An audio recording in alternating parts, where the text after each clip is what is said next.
Olá pessoal, nós estamos de volta e na nossa aula do dia de hoje nós vamos ver aí um outro domínio morfoclimático que é lá, né, a presença das pradarias. Lembrando então para você, né, que quando nós falamos das pradarias, nós estamos falando de uma porção, né, que fica entre o Planalto brasileiro e o Planalto uruguaio sul rio-grandense, né, lembrando aí que o Planalto brasileiro, né, se subdivide, então nós temos um Planalto que é o Planalto meridional, que é uma parte do Planalto brasileiro. Então esse Planalto meridional, parte do Planalto brasileiro, nós temos um intervalo entre ele, né, e o Planalto uruguaio sul rio-grandense, e nesse meio termo aí nós temos a presença de uma região morfoclimática de planície.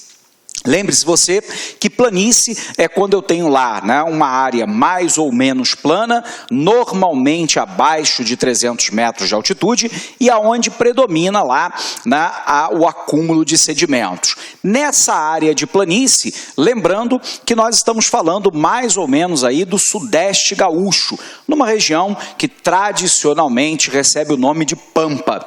Nessa região, nós sabemos que nós temos um clima subtropical, porque ele fica abaixo lá, né, do Trópico de Capricórnio. E o clima subtropical, nós já sabemos as suas características, né?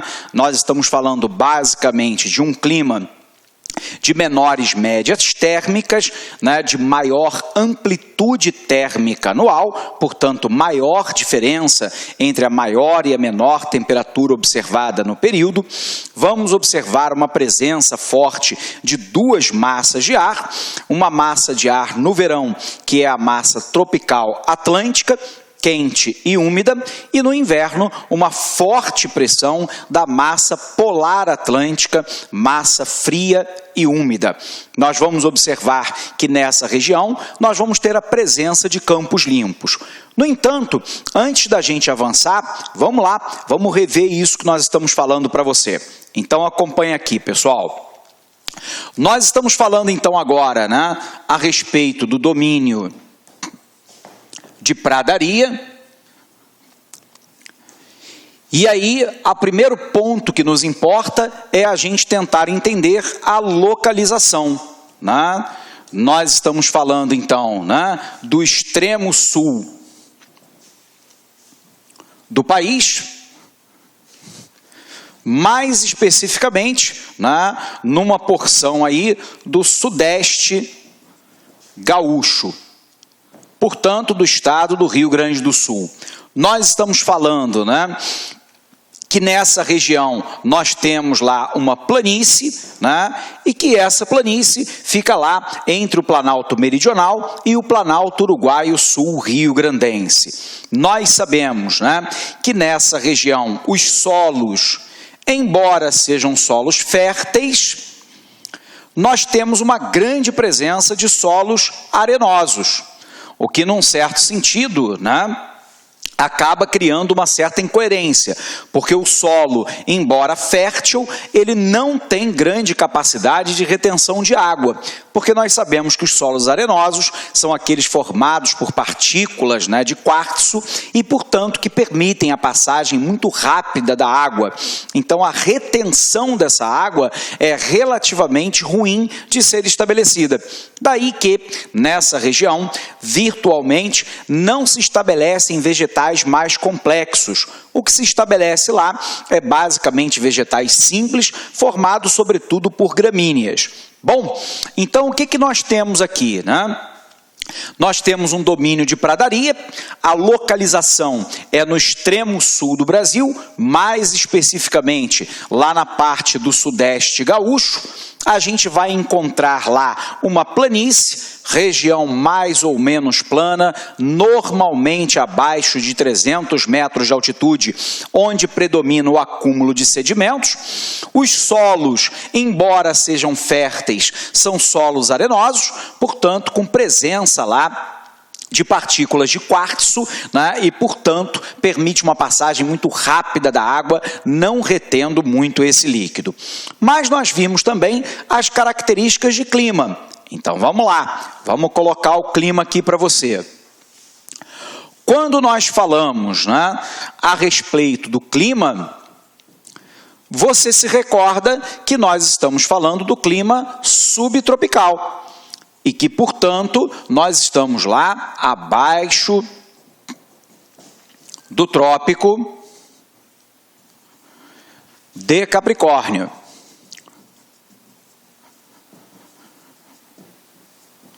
E, portanto, nós temos nessa região, via de regra, menores médias térmicas.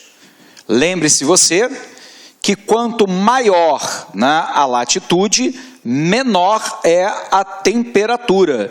Como eu tenho aqui uma área de alta latitude, lembrando, latitude é a medida em graus a partir da linha do Equador.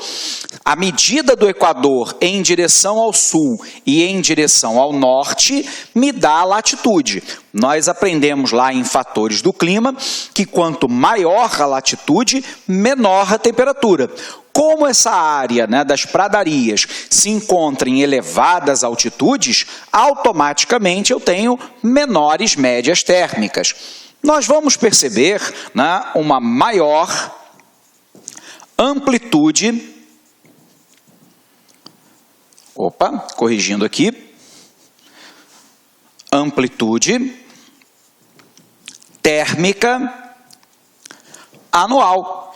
E aí você se recorda que a amplitude térmica anual é lá a diferença entre a maior e a menor temperatura média observada naquele ano.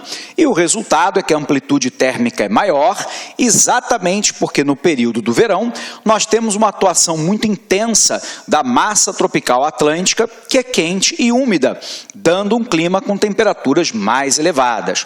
Porém, no inverno, nós temos uma grande pressão da massa polar atlântica, que é fria e úmida e que, portanto, faz com que a temperatura desabe nessa região. Então, nós temos aqui a atuação da massa tropical atlântica, lembrando que essa massa aqui atua sobretudo no período do verão. E no período do inverno, nós temos a presença da MPA, da massa polar atlântica, portanto, aqui dominante no período do inverno, garantindo médias térmicas muito mais baixas do que a maioria das médias no nosso país. Então, o que eu tenho? Eu tenho um clima subtropical, fica lá abaixo do trópico de Capricórnio, menores médias térmicas, maior amplitude térmica anual. Eu tenho uma atuação de duas grandes massas de ar, a massa tropical atlântica garantindo um verão quente e relativamente úmido, e a MPA, uma massa polar atlântica no inverno, que me dá lá uma temperatura muito mais baixa. Portanto, nos interessa agora entender o conjunto vegetativo. O conjunto vegetativo, ele é fortemente marcado pelos campos limpos. Então, vamos lembrar, o que são os campos limpos? É uma vegetação basicamente formada por gramínea, uma vegetação molenga com menos de 50 centímetros de altura. Vegetação essa que forma um pasto absolutamente natural. E por isso a região do Pampa Gaúcho tem uma tradição muito forte da alimentação calcada na carne de churrasco, para churrasco. Isso porque você tem um domínio que tem uma grande área disponível de área verde para a pastagem natural do gado. Lembrando para você que o gado brasileiro, ele é basicamente aquilo que nós chamamos de boi verde, onde eu solto o gado no campo e ele vai à procura do alimento. E, portanto, no Brasil, via de regra, o gado de confinamento é praticamente que inexistente. O gado de confinamento é aquele em que eu confino o gado a uma determinada instalação, normalmente aí junto ao coxo, e lá nós vamos dando a quantidade de alimento que ele necessita, sobretudo na forma de ração. Qual é a vantagem da pecuária nesse sistema de contingenciamento? É que o animal engorda mais rapidamente, porque ele não tem perda calórica indo à procura do alimento. O aspecto negativo é que eu tenho um custo, né, por quilo produzido de carne muito maior, porque eu tenho que levar o alimento até o animal. Por um outro lado, no gado verde ocorre o inverso, né? Primeiro, o animal, né, se alimenta basicamente da pastagem natural encontrada no pampa e, sendo assim, o custo por quilo de carne, em termos de produção, é menor. Por um outro lado, o animal tem que se deslocar para poder se alimentar e, com isso, eu tenho um gasto calórico e, portanto, o animal demora mais, né, para engordar. É claro que num Brasil, país de dimensões continentais, com clima e condições de solo e vegetação favoráveis, né, ao gado verde, o Brasil utiliza basicamente esta última técnica, ok? Então vamos apagar aqui e vamos botar isso para você, né? Então o que nós estamos dizendo, pessoal, é que nós temos aí, né, uma vegetação, então vamos lá, uma vegetação formada basicamente por campos limpos, e aí você se recorda que esses campos limpos, a vegetação é formada basicamente por gramíneas, uma vegetação molenga,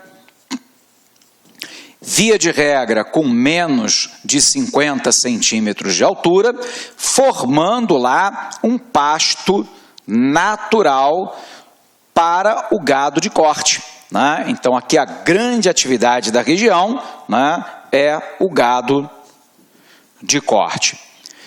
Revisando com você, presença lá de campos limpos, gramíneas, vegetação molenga, em média com menos de 50 centímetros, lembrando que alguns autores brasileiros identificam, né, o campo sujo, que seria aquele, né, arbustivo, né, com mais de 50 centímetros, mas nessa região basicamente campo limpo e formando então um pasto natural para uma das principais atividades econômicas dessa região, que é lá o gado de corte.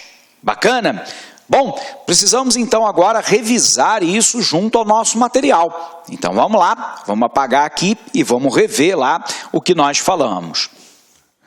Gostou da aula do professor? Quer continuar assistindo essa super aula? Aliás, quer fazer o nosso curso completaço para o processo seletivo do IBGE 2016?